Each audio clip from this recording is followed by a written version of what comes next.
जय हिंद दोस्तों, मैं विष्णु पांडे आपका कृष्णा क्लासेस में स्वागत करता हूँ। कैसे हैं आप लोग? उम्मीद करता हूँ कि आपकी यूपीपी की तैयारी शानदार चल रही होगी। हम आज लेकर आए हैं आपके सामने नंबर सिस्टम। चलिए ध्यान देते हैं इस चीज को। नंबर सिस्टम, संख्या पद्धति। इसमें सबसे इंपॉर्टेंट एक वर्ड आपको दिख रहा है, संख्या। संख्या पद्धति क्या है, इसके बारे में जानने का प्रयत्न करते हैं। संख्याओं को वर्गीकरण करके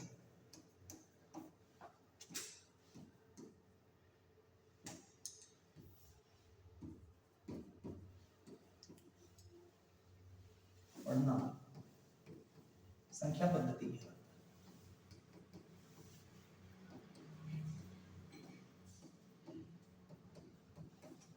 संख्या पद्धति एक सिस्टम है। संख्या बनती किससे है? पहला प्रश्न। संख्या अंकों से बनती है। अंक कितने होते हैं? संख्याएं अनंत होती हैं, परंतु अंक आपके 10 होते हैं। 0, 1, 2, 3, 4, 5, 6, 7, 8, 9। इन्हीं संख्याओं से मिलकर अनंत संख्याएं, इन्हीं अंकों से मिलकर अनंत संख्याओं का निर्माण होता है। आगे समझने का प्रयत्न करते हैं। संख्या को बांटने का प्रयत्न करते हैं। संख्या दो प्रकार की होती है। पहला, काल्पनिक संख्या।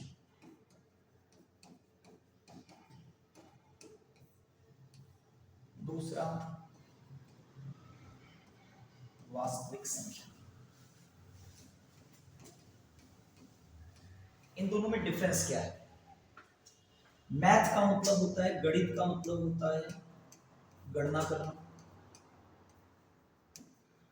और गणना किस माध्यम से की जाती है? गणना संख्याओं और चिन्हों से हम गणना करते हैं। काल्पनिक संख्या और वास्तविक संख्या, संख्याओं को दो भागों में बांटा जा सकता है, वास्तविक संख्या, काल्पनिक संख्या। डेफिनेशन की बात करें, ऐसी संख्या जिसकी गणना वास्तव रूप में कर सके,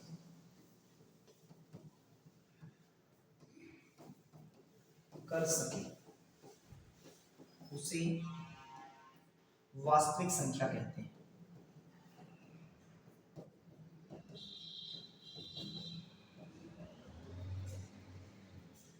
काल्पनिक संख्या क्या है? इसका जस्ट उल्टा, जिसकी गणना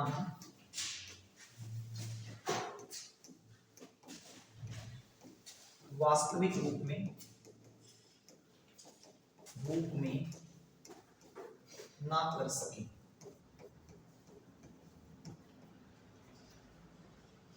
यहां ध्यान देते हैं।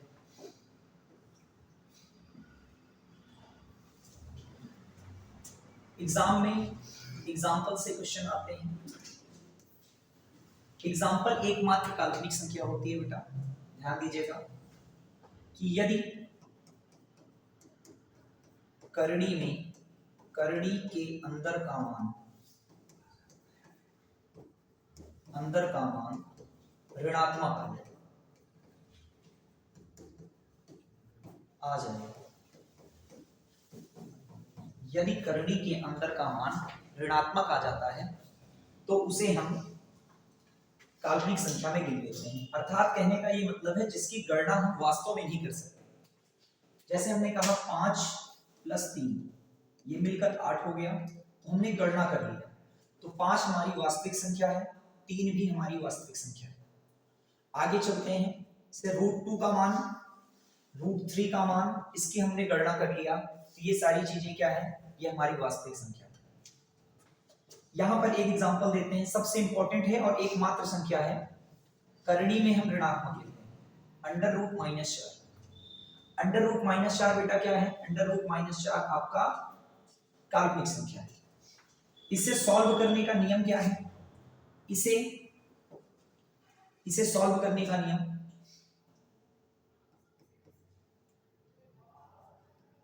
एक कांस्टेंट वैल्यू होती है आई फॉर इमेजिनरी नंबर और आई स्क्वायर का मान -1 होता है। इस विधि द्वारा हम इसे सॉल्व कर सकते हैं। अब इस √-4 को हम 4 गुणे -1 लिख सकते हैं और इस 4 ये -1 की वैल्यू आई स्क्वायर है, आई स्क्वायर से आई बाहर आ गया और 4 से 2 बाहर आ गया, ये 2i हो गया। ये जो हमारा काल्पनिक नंबर था, इसको हमने अंडर रूट गायब करने के लिए इस विधि का प्रयोग किया। ये वास्तविक संख्या है, ये काल्पनिक संख्या है, इन दोनों को मिला दिया जाए तो एक नई संख्या सम्मिश्र संख्या का निर्माण होता है। सम्मिश्र संख्या फॉर्मेट की बात करें तो a प्लस माइनस i भी बोला जाता है इसे। a एक काल्पनिक संख्या, एक वास्तविक संख्या है, जैसे हमने कहा 5 प्लस माइनस 2i, तो i हमारी क्या होगी? i हमारी एक काल्पनिक संख्या हो गई और 5 हमारा एक वास्तविक संख्या है। इन दोनों को हम जोड़ देंगे तो सम्मिश्र संख्या प्राप्त होगा। इन दोनों से मिलाकर जो बनता है, जो वास्तविक प्लस काल्पनिक से मिलकर बने, उसे हम सम्मिश्र संख्या कहते हैं, कॉम्प्लेक्स नंबर कहते हैं। आगे समझने का प्रयत्न करें। वास्तविक संख्या को बांटने का प्रयत्न करते हैं। वास्तविक संख्या भी 2 प्रकार की होती है। वास्तविक संख्या 2 प्रकार की होती है, ध्यान से समझिए इस चीज को। पहली परिमेय संख्या, परिमेय संख्या, दूसरी अपरिमेय संख्या। ध्यान से समझिएगा, एक परिमेय संख्या, एक अपरिमेय संख्या। परिमेय संख्या के डिफिनेशन की बात करते हैं। ऐसी संख्या जिसे भिन्न के रूप में, ध्यान से समझिएगा इस वर्ड को, भिन्न के रूप में लिखा जा सकता है उसे हम परिमेय संख्या कहेंगे, परिमेय संख्या कहते हैं। अपरिमेय संख्या की बात करते हैं, जस्ट इसका उल्टा, ऐसी संख्या जिसे हम भिन्न के रूप में ना लिख सके, भिन्न के रूप में ना लिख सके, जिसे भिन्न के रूप में ना लिख सके उसे कहेंगे अपरिमेय संख्या, और जिसे हम भिन्न के रूप में लिख सकते हैं उन्हें हम कहेंगे परिमेय संख्या। अब इस भिन्न को समझने की बात है, भिन्न के बारे में थोड़ी सी समझ देखते हैं। भिन्न क्या होता है? भिन्न, आपको पता होगा भिन्न जो होता है उसका अंश होना चाहिए और हर होना चाहिए। अंश बटे हर को आप भिन्न कहते हैं, परंतु एक कंडीशन है इसकी, हर डज नॉट इक्वल टू 0 होना चाहिए। हर आपका 0 ना हो और कुछ भी हो, हर आपका 0 ना हो और कुछ भी हो, उसे आप कहेंगे भिन्न। आगे चीजों को समझते हैं। हमने पहले काल्पनिक संख्या को समझा, जितनी भी संख्या बची वो आपकी वास्तविक संख्या में आ गई। हम वैसे ही अपरिमेय नंबर को समझेंगे और जो भी संख्या बचेगी वो आपकी क्या होगी? परिमेय संख्या होगी। इसको समझते हैं। 4 संख्या जो होती है वो आपकी अपरिमेय होती है। देखते हैं पहली संख्या जो होती है आपकी, अभी हमने कहा भिन्न नहीं है। भिन्न कौन सा नहीं है? जैसे हमने कहा 5/0, ये हमारा भिन्न है। हमने कहा कि भिन्न 5, तो 5 अकेले लिखा हुआ है तो इसका हर 1 है, ये हमारी भिन्न है। √4 लिखा हुआ है, इसका हर 1 है, √4 का मान निकाला जा सकता है 2, ये भी एक परिमेय संख्या है। 1.5 कहा, इसको भी हम भिन्न में लिख सकते हैं, 15/10 होता है। एक अंक में दशमलव है, दशमलव को गायब किया, एक अंक 0 और 1 के साथ लिख लिया। इसको काटेंगे 5 या 15 और 5 दूना 10, ये भी हमारा 3/2 आ गया। ये भी एक परिमेय संख्या है। हमने यहां ध्यान दीजिए 5/0, 5 इसका हर 0 हो गया। ये किसके बराबर आता है? ये अनंत के बराबर आता है। आप कह सकते हैं अनंत जो होता है एक अपरिमेय संख्या है। इसके बारे में हमको पता तो है, लेकिन इतना ज्यादा इसका बड़ा मान होता है कि इसको हम भिन्न के रूप में नहीं लिख सकते। इसको हम भिन्न के रूप में नहीं लिख सकते। दूसरी अगर बात करें तो पाई। अब यहां एक क्वेश्चन आता है एग्जाम में, बहुत ही मजेदार क्वेश्चन है। सब बच्चे ये जानते हैं पाई का मान होता है 22/7, पाई का मान होता है 3.14, लेकिन ये सारे जो मान हैं दोनों, ये लगभग के मान हैं, ये एग्जैक्ट पाई का मान नहीं है। अगर पाई का एग्जैक्ट मान निकाला जा सकता तो पाई एक परिमेय संख्या होती, लेकिन पाई का एग्जैक्ट मान नहीं निकाला जा सकता। पाई का यूज कहां होता है? जब भी आप सर्कल को पढ़ते हैं, जिस भी फिगर में सर्कल का यूज होगा, जहां पर भी सर्कल का यूज होगा, वहां पर पाई आपका आ जाता है। और पाई आता कैसे है? पाई जब ऐसे आता है, थोड़ा सा इसकी चर्चा कर लेते हैं पाई की। ये सर्कल है, ये सर्कल है हमारा, देते हैं ये हमारा सर्कल है। इसका ये बिंदु है, ये हमारा व्यास है। ये किसके बराबर होता है? r + r, 2r के बराबर होता है। ये हमारा व्यास है, व्यास हमारा 2r के बराबर होता है। इस आकृति को यहां बीच से अगर काटें और इसको एक हम रेखा में डिनोट करें तो ऐसा आ सकता है। और इसको अगर हम नापेंगे तो इसका मान आएगा परिधि के बराबर, और ये परिधि जो होगी वो आपकी होगी 2πr। ये जो परिधि होगी, इसकी जो वैल्यू होगी, ये कुछ ना कुछ इसकी वैल्यू आएगी, व्यास का कुछ ना कुछ वैल्यू आएगा, मान लीजिए कुछ भी वैल्यू आता है, और परिधि का भी कुछ वैल्यू आएगा। जो परिधि का वैल्यू होगा, उस परिधि के वैल्यू को व्यास से भाग दे देंगे और हमको प्राप्त क्या हो जाएगा? हमको पाई का मान आएगा। वो भी जितना हम बड़ा वृत्त करते जाएंगे और जितना छोटे वृत्त करते जाएंगे, पाई का मान बदलता जाएगा, परंतु 3.14 के अप्रॉक्सीमेट ही आएगा। पाई का मान चेंज होता रहता है, जितना बड़ा वृत्त होगा पाई का मान भी चेंज होगा, लेकिन ये 3.14 के बाद ही चेंज होगा, उसके पहले नहीं चेंज होगा। तो हमने 22/7 को क्यों पाई का वैल्यू लगभग में मान लिया? अगर हम 22/7 को भाग देने का प्रयत्न करें, 22/7 है, 7 × 21 बचा 1, दशमलव लगा, 0 बढ़ा, 7 × 7 3, फिर 0 बढ़ा, 7 × 4 = 28, फिर 2 0 बढ़ा, 7 × 2 = 14,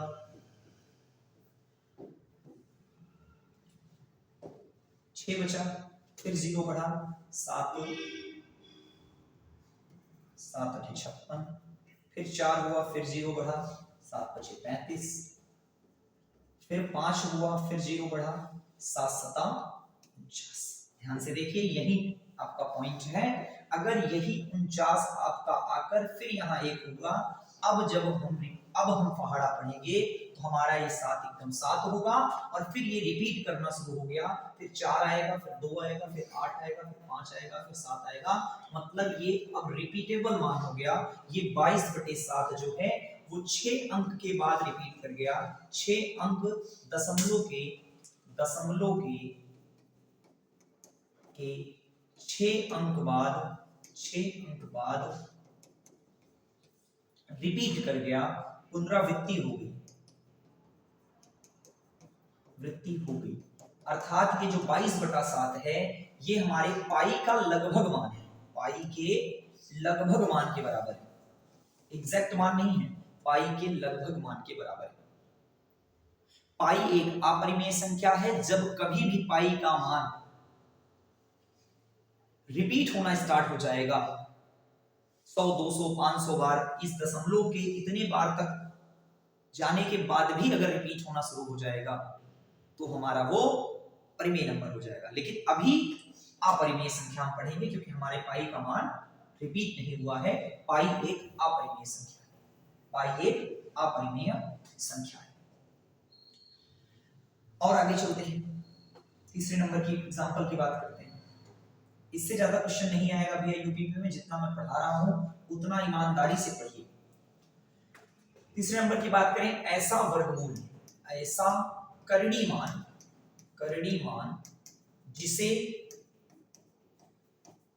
करड़ी से बाहर ना निकाला जा सके। अभी एग्जांपल्स काफी पढ़ेंगे, ध्यान दीजिएगा, एक एक एग्जांपल पर ध्यान देते हैं। अगर हम थोड़ी सी चर्चा करें तो अंडर रूट 1 का मान कितना होता है? अंडर रूट 1 का मान 1 होता है। अंडर रूट 2 का जो मान होता है 1.414 होता है, परंतु लगभग में होता है, एग्जैक्ट नहीं होता, लगभग होता है। जब लगभग में मान निकाला गया तो अभी हमने बताया था करड़ी का वास्तविक मान नहीं निकाला जा सकता, बाहर तो कर सकते हैं लेकिन पूरी तरीके से सही मान नहीं निकाला जा सकता। तो हमारा ये जो रूट 2 होगा वो एक अपरिमेय संख्या होगी। रूट 3 की बात करें तो रूट 3 किसी का वर्गमूल नहीं है, इसलिए इसका मान निकालेंगे तो 7, 3, 2 के लगभग आएगा, एग्जैक्ट मान नहीं निकाल सकते बेटा, इसलिए रूट 3 को कहां रखेंगे? रूट 3 को भी अपरिमेय में रखेंगे। रूट 4 का मान हम निकाल सकते हैं, रूट 4 का मान 2 होता है, तो रूट 4 को हम बाहर निकाल सकते हैं, इसका एग्जैक्ट मान है, इसलिए रूट 4 को हम कहां रखेंगे? रूट 4 को हमने यहाँ देखिए, रूट 4 को हमने परिमेय संख्या में रखा है, अपरिमेय में नहीं रखा है, अपरिमेय में नहीं रखा है। तो root 2, root 3, root 5, root 6, root 7, root 8, अब आगे चलेंगे तो रूट 9 फिर से यहां आने लगेगा, रूट 9। ये आपका परिमेय संख्या है, परंतु ये बाकी संख्या आपकी जो है वो अपरिमेय संख्या है, क्योंकि इसका वास्तविक मान और इसका लगभग मान निकाला जा सकता है, परंतु एग्जैक्ट वैल्यू निकाली नहीं जा सकती। आगे देखते हैं, चौथा, हमने 4 ही संख्या आपको कहा था, 4 संख्या बताएंगे, 4 संख्या से ज्यादा नहीं बताएंगे। तो चौथी संख्या है, जैसे हमने कहा 3.321 और एक संख्या हमने लिखा 3.1414 आप बताइए यहाँ पे किसी संख्या का रिपीटेशन हो रहा है, किसी संख्या की पुनरावृत्ति हो रही है, किसी अंक का पुनरावृत्ति हो रहा है? नहीं हो रहा है। अगर नहीं हो रहा है तो अपरिमेय संख्या है, अगर हो गया तो 3.14 पर बार लिख देंगे, और जब 14 पर बार लिख देंगे तो ये संख्या, ये कौन सा ब्रैकेट बन गया? बार ब्रैकेट हो गया।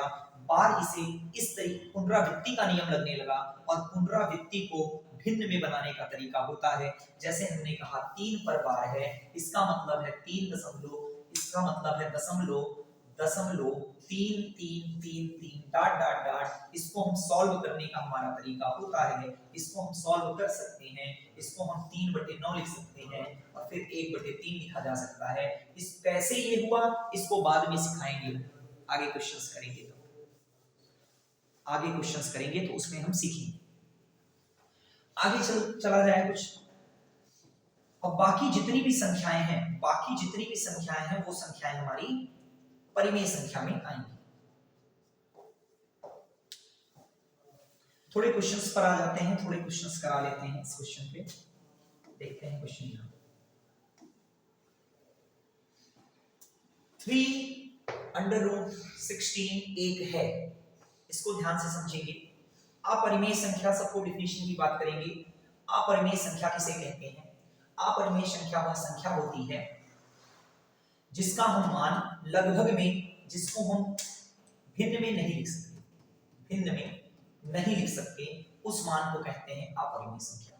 काल्पनिक संख्या हमने बताया था, √-4 लिखा हुआ है, √-3 लिखा हुआ है, ये सारी संख्याएं काल्पनिक संख्या हैं।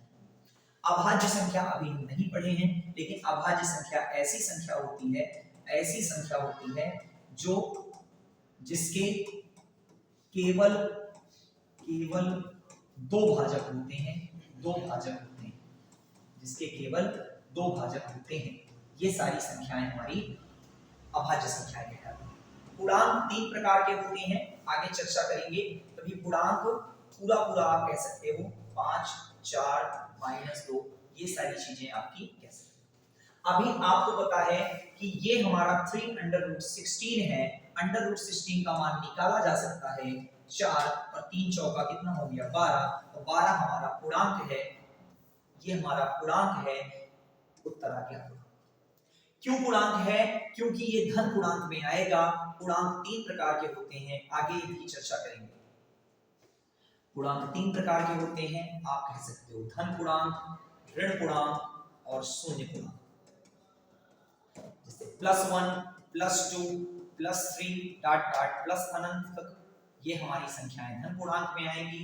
ऋण पूर्णांक -1, -2, -1, -2, -3 डॉट डॉट माइनस अनंत तक की संख्याएं ऋण पूर्णांक होती हैं। और शून्य पूर्णांक मतलब जीरो।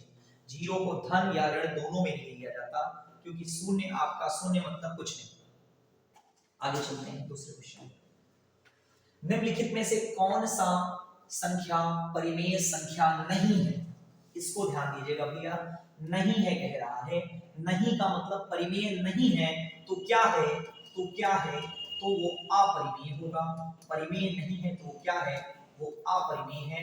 इसमें हमें छांटना है कौन सी संख्या हमारी अपरिमेय है। तो अभी जस्ट हमने बताया कि पाई जो होता है हमारा वो अपरिमेय होता है, चार संख्याएं अपरिमेय होती हैं। थोड़ा एग्जांपल समझ लेते हैं फिर से। पहला आपका अनंत हो जाता है, दूसरा आपका पाई हो जाता है, तीसरा √2, √3 हो जाता है, चौथा आपका ऐसी संख्या जो कभी रिपीट ना करे, मतलब अनंत तक मान जाए, डॉट डॉट डॉट लगा हो, इसको हम क्या कहते हैं? सॉल्व कर सकते हैं। क्यों सॉल्व कर सकते हैं? क्योंकि 1, 2, 3, 4, 5, 6, 7, 8, 9, 10, 11 अगर हम इस पूरी संख्या को लिखकर 11 जीरो लगाकर 1 के साथ लिखकर हम भाग दे दें, तो ये हमारी संख्या अंश बटे हर में बन जाएगी। और अंश बटे हर बनने का मतलब ये है कि ये हमारी संख्या परिमेय संख्या होगी। ये भी हमारा सेम हो सकता है, अगर यहाँ पे डॉट डॉट डॉट दे देता तब हमारा ये भी अपरिमेय बन जाता, परंतु अपरिमेय अभी हम पढ़े हैं कि सिर्फ ये चार संख्याएं ही अपरिमेय संख्या होती हैं, बाकी सारी संख्याएं परिमेय संख्या में आती हैं। आगे चलते हैं। निम्नलिखित में से कौन सा अपरिमेय संख्या है? ये वर्गमूल का कॉन्सेप्ट है। अपरिमेय संख्या नहीं है, इसका मतलब हमको ढूंढना है कौन सी संख्या परिमेय है। ध्यान दीजिए, हमको कौन सी संख्या देखना है परिमेय। इसकी ट्रिक भी बताते हैं, लेकिन पहले बेसिक समझते हैं। जिसका वर्गमूल निकल जाएगा, ध्यान दीजिएगा, जिसका वर्गमूल निकल जाएगा, निकल जाएगा, निकल जाएगा, वह संख्या परिमेय हो, परिमेय हो, परिमेय। ध्यान दीजिए, तो हमने ये पाई तो अपरिमेय पढ़ा है, ये ऑप्शन तो नहीं हो सकता क्योंकि अपरिमेय नहीं है निकालना है, अर्थात परिमेय निकालना है। ये तो परिमेय हो नहीं सकता। बचा ये और ये। हम इसका ये हमको पता है, ये हमारे 78 का वर्गमूल है, 78 का वर्गमूल है। ये हमारा 78 इसका आंसर आएगा। इसका मतलब ये परिमेय संख्या है। हमने डायरेक्ट कैसे जान लिया, इस चीज को समझने का प्रयत्न करते हैं। आपको एक चीज मैं बता रहा हूं, कोई भी संख्या का, किसी संख्या का आप वर्ग करोगे तो इकाई अंक क्या क्या प्राप्त होगा? इकाई अंक कभी भी ना तो 2 प्राप्त होगा, ना तो 3 प्राप्त होगा, ना तो 7 प्राप्त होगा, ना तो 8 प्राप्त होगा। ये 4 इकाई अंक नहीं प्राप्त हो सकते। कौन कौन से इकाई अंक प्राप्त हो सकते हैं? 0, 1, 4, 5 और 6 और आपके 9, ये आपके इकाई अंक प्राप्त हो सकते हैं। ये नहीं प्राप्त हो सकते। इसका मतलब 8 आया है, 8 किसी का वर्गमूल नहीं निकल सकता। 2 आया है, किसी का वर्गमूल नहीं निकल सकता। 4 जो है, 4 इकाई अंक वाला वर्गमूल निकाल सकते हैं। इसका मतलब हमारा ये वाला आंसर सही है। हमने डायरेक्ट चीजों को समझा। नेक्स्ट क्वेश्चन पे आते हैं।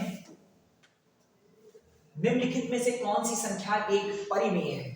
परिमेय देखना है, ध्यान दीजिएगा। अपरिमेय, जो अपरिमेय होगा उसे छांट दीजिए, आपको परिमेय की प्राप्ति हो जाएगी, परिमेय की प्राप्ति हो जाएगी। थोड़ा सा देखते हैं इसमें। जो संख्या परिमेय नहीं है, परिमेय पूछा है आपको, जो संख्या अपरिमेय है उसको छांट दीजिए, आपको परिमेय की प्राप्ति हो जाएगी। ये इसका घनमूल पूछा है, घनमूल दो का घनमूल नहीं निकाला जा सकता, इसका मतलब ये आपकी क्या है, यह एक अपरिमेय संख्या है।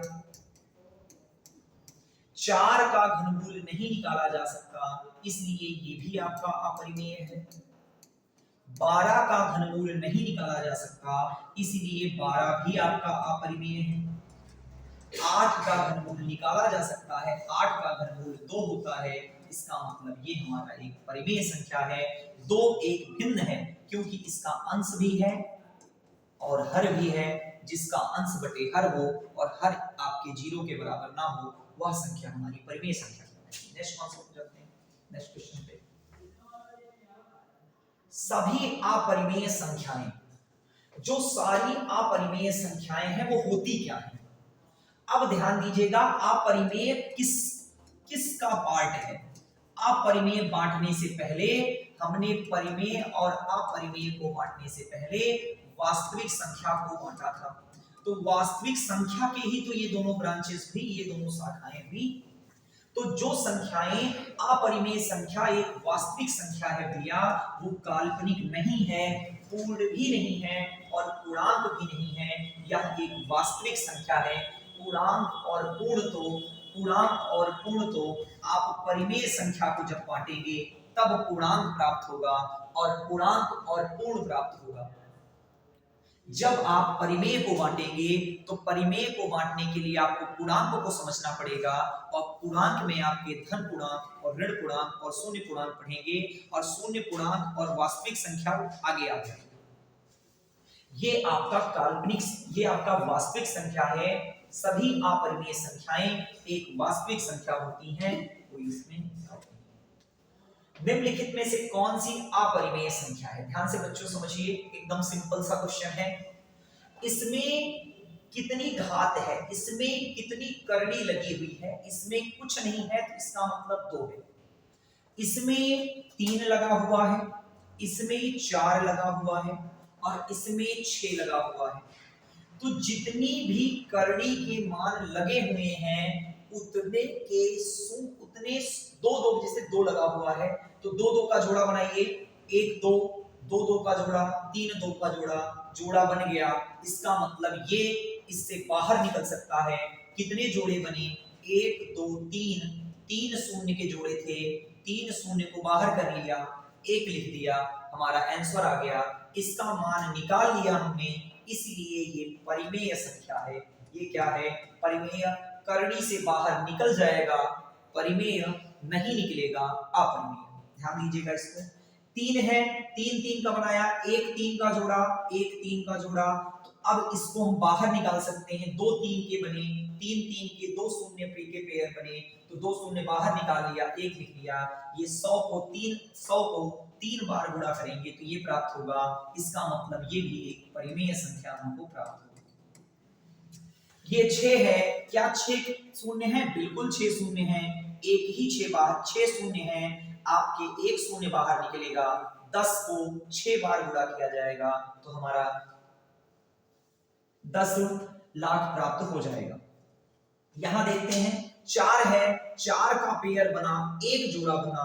अभी 2 शून्य अगर होते तो 4 के और पेयर बन जाते, लेकिन ये हमारा 2 शून्य नहीं बाहर निकल पाएगा। इसका मतलब ये संख्या हमारी अपरिमेय है। क्या है भैया? यह संख्या हमारी अपरिमेय संख्या है। यह संख्या हमारी अपरिमेय संख्या है। नेक्स्ट क्वेश्चन पे चलते हैं।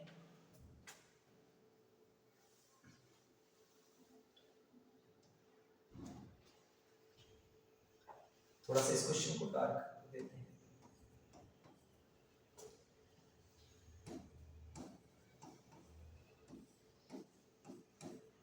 थोड़ा ब्लर आ गया है।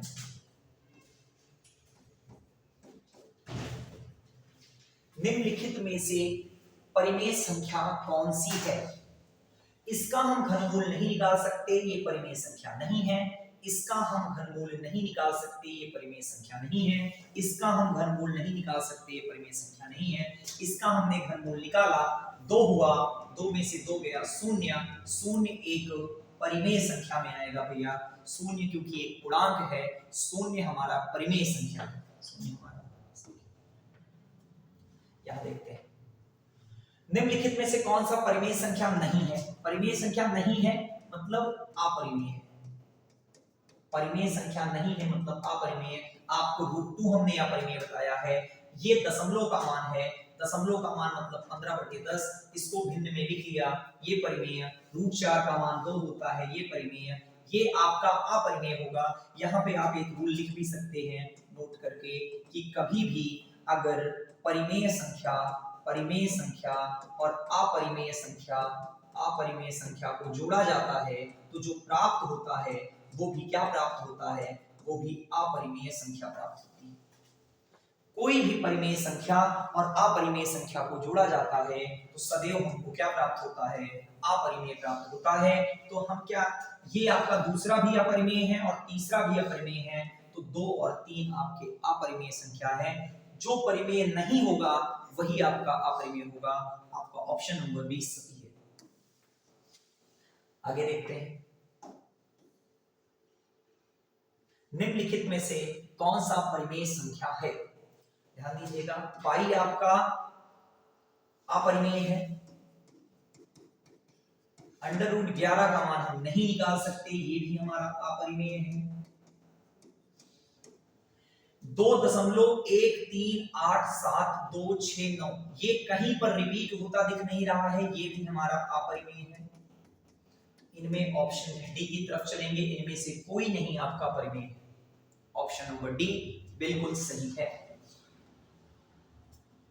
निम्नलिखित में से अपरिमेय संख्या की पहचान देखते हैं। यहां पर इसको बाहर निकालेंगे तो 81 और 2 जीरो है।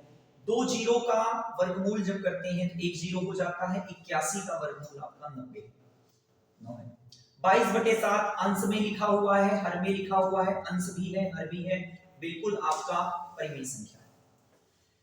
ये आपका 8100 लिखा है, ये इसका मान 90 है, प्लस इसको 1/√8100 है, इसका मतलब 1/90 है। इसको हम सॉल्व करेंगे तो अंश बटे हर ही प्राप्त होगा, अंश बटे हर ही प्राप्त होगा। मतलब ये 90 भी परिमेय संख्या और आपका 1/90 भी परिमेय संख्या, दोनों परिमेय संख्या जब जुड़ेगी तो हमको परिमेय संख्या ही प्राप्त होती है, परिमेय संख्या ही प्राप्त होती है। दो परिमेय संख्या जुड़ती हैं तो परिमेय संख्या ही प्राप्त होती है। ऑप्शन नंबर बी की तरफ जाएंगे, क्यों बी की तरफ जाएंगे, क्योंकि 4 के बाद 5 आया है, फिर डॉट डॉट डॉट है, इसका मतलब बहुत बार भाग गया है, बहुत बार दशमलव की काफी संख्याएं हैं, परंतु रिपीट नहीं हो रहा है, पुनरावृत्ति नहीं हो रही है। जब पुनरावृत्ति नहीं होगी तब हमारा ये संख्या अपरिमेय संख्या होगा। आगे चलते हैं।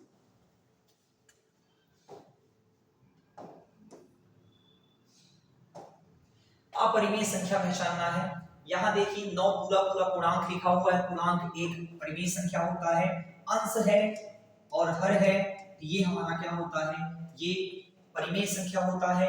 इसको देखिए दशमलव के बाद जो है कितने अंक पर दशमलव लगा हुआ है, 2 अंक पे, और कितने का पेयर बनाना है, 2 का पेयर भी बनाना है और 2 अंक पे दशमलव भी लगा हुआ है। इसका मतलब हम इसका वर्गमूल निकाल सकते हैं। इसको सॉल्व करेंगे तो 9/100 आएगा। 9 किसका वर्गमूल है, 3 का। 100 किसका वर्गमूल है, 10 का। 3/10, 3/10 अर्थात ये अंश है और ये हर है।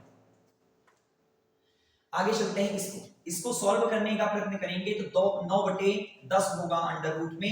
9 का मान तो 3 निकलेगा, लेकिन अपरिमेय है आपका अंडर रूट 10, अंडर रूट 10 का मान निकल नहीं सकता। इसका मतलब ये हमारा अपरिमेय संख्या है, बिल्कुल सही है, अपरिमेय संख्या हमारा। नेक्स्ट पे देखते हैं। एक परिमेय संख्या और एक अपरिमेय संख्या का गुणनफल क्या होगा।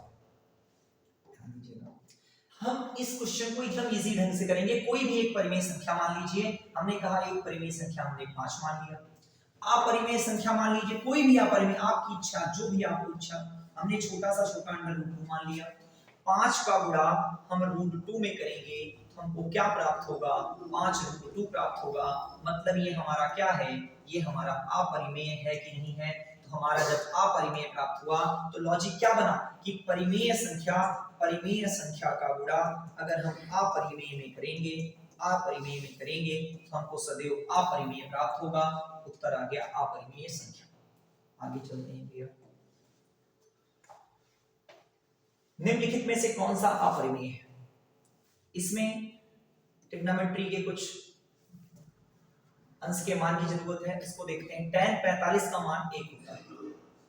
हमको अपरिमेय पूछा है, एक हमारा अपरिमेय है कि परिमेय है, एक हमारा परिमेय संख्या है। अंडर रूट 30, देखिए यहाँ पे tan 30 का मान और tan 60 का मान। tan 30 का मान 1/√3 होता है और tan 60 का मान √3 होता है। √3 को √3 से काट देंगे तो इसका भी मान 1 आ गया। इसका मतलब ये भी परिमेय है और ये भी परिमेय है। sin 30 का मान 1/2 होता है, ये भी हमारा परिमेय है। और cos 30 का जो मान होता है वो √3/2 होता है और √3 आ गया है आपका, तो √3 हमारा एक अपरिमेय संख्या है। और अपरिमेय का भाग परिमेय में देते हैं तो हमको कुल मिला के अपरिमेय ही प्राप्त होगा। अपरिमेय एक क्वेश्चन पूछा जाता है, अपरिमेय का एक क्वेश्चन एक्स्ट्रा पूछ लेता हूं मैं आपसे। अपरिमेय का गुणा अगर अपरिमेय में होता है तो क्या प्राप्त होता है? ये बहुत इंपॉर्टेंट क्वेश्चन था। आपका ऑप्शन दिया हुआ था परिमेय संख्या, अपरिमेय संख्या, परिमेय और अपरिमेय दोनों और नॉट। मैं आपसे पूछता हूं परिमेय, अपरिमेय, परिमेय या अपरिमेय या not. B option, C option और डी ऑप्शन। इसको ध्यान दीजिए भैया। अपरिमेय, कोई भी अपरिमेय मान लीजिए, हमने √2 मान लिया और कोई अपरिमेय मान लीजिए √3 मान लिया। अगर हम ऐसे मान के करते हैं तो √2 और √3 का गुणा आपका √6 हो जाता है, जो कि एक अपरिमेय संख्या है। परंतु अगर हम √2 माने अपरिमेय को और अपरिमेय को फिर एक √2 मान लें और √2 का गुणा 2 हो जाता है, तो इसका मतलब हमको अपरिमेय भी प्राप्त हो सकता है और परिमेय भी प्राप्त हो सकता है। ऑप्शन नंबर सी सही होगा। उम्मीद करता हूं दोस्तों आपको ये क्लास अच्छी लगी होगी। आज की क्लास यहीं तक, इसके आगे कल कंटिन्यू किया जाएगा। ठीक है, धन्यवाद।